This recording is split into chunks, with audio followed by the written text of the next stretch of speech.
Hi there guys and welcome to Recently Seen, where today we're going to take a look at the brand new Netflix Original Animated Comedy series, BoJack Horseman.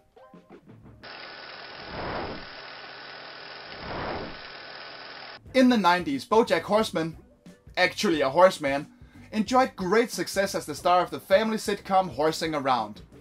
In present day, however, he has become an embittered alcoholic celebrity has-been who is living in a giant mansion with his slacker friend Todd. BoJack is desperately trying to write his memoirs in an attempt to get people to notice and love him again. And to help him with this, he hires the ghostwriter Diane, who sets out to get the full story on BoJack, warts and all. And together, the three of them go on some wild adventures. First and foremost, BoJack Horseman is a seriously funny show.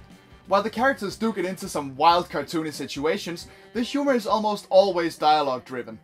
However, there are other touches of humor in little background details, and in some jokes springing to life solely from the fact that some of the characters are animals. An example would be that pigeon people fly away when they hear loud noises, and that a Navy SEAL is actually a seal. It's simple, it's brilliant, and it really ensures that a new joke is never too far away. What sets this show apart from other adult-oriented animated sitcoms though is that things are always moving forward.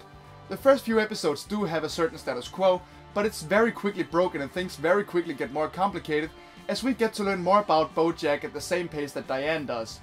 What appears to be a throwaway name or gag in one episode can turn out to be the basis of an entire episode later on, and whatever conflict is represented may not be resolved at all or may carry over into the next episode, giving the sensation of a truly interconnected and very complicated story. BoJack himself is also a much more complicated character than most unsympathetic comedy protagonists. While he's definitely a bit of a bastard, it does become clear that, well, he's been through a lot and he has a lot of issues, and at the end of the day he seems to just be a man who's made a lot of mistakes and is trying to get his life to make sense again, and that's actually really relatable. The rest of the cast are also very well rounded and no character has ever come across as flat. With the possible exception of BoJack's celebrity rival Mr. Peanut Butter, who is frankly too funny for that to matter, and even he does show some surprising sides of himself every so often. So really we have a great cast of characters for a great show.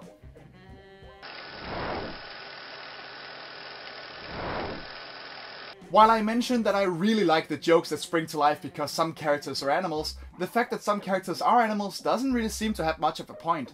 They're always treated exactly like humans, except for when a joke calls for them not to, so it comes across as the show trying really hard to have a visual quirk for the sake of having a visual quirk.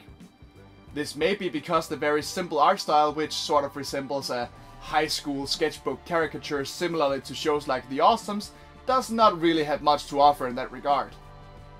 And while I did say that BoJack is a much more likable character than most unsympathetic comedy protagonists, it doesn't change the fact that he can be a real bastard and that he does some questionable things for selfish reasons, and sometimes that goes a little too far. Not too far in an offensive or controversial way, but he does, for instance, at one point deliberately sabotage another character's project for a selfish, if still somewhat sympathetic reason. He does get some punishment for it later, but I feel like something more could have been done with that, and I really want to see said character's project come back in a big way in the second season. But that may just be me. Finally, and this is more of a personal nitpick, there seems to be some inconsistencies when it comes to parodies of real-life people. The show takes place in Hollywood, so there are celebrities everywhere, such as Andrew Garfield, who shows up in more than one episode. But occasionally they'll replace a celebrity with an animal character for seemingly no reason. A good example would be that at one point a tarantula character named Quentin Tarantulino shows up. Now he's obviously a reference to real-life film director Quentin Tarantino, but the fact that he's an animal or a tarantula is completely pointless. So you just end up wondering why they didn't just parody Quentin Tarantino if they wanted to parody Quentin Tarantino. But like I said, this is mostly a nitpick and it really doesn't take away anything from the show's humor. It just seems a little out of place.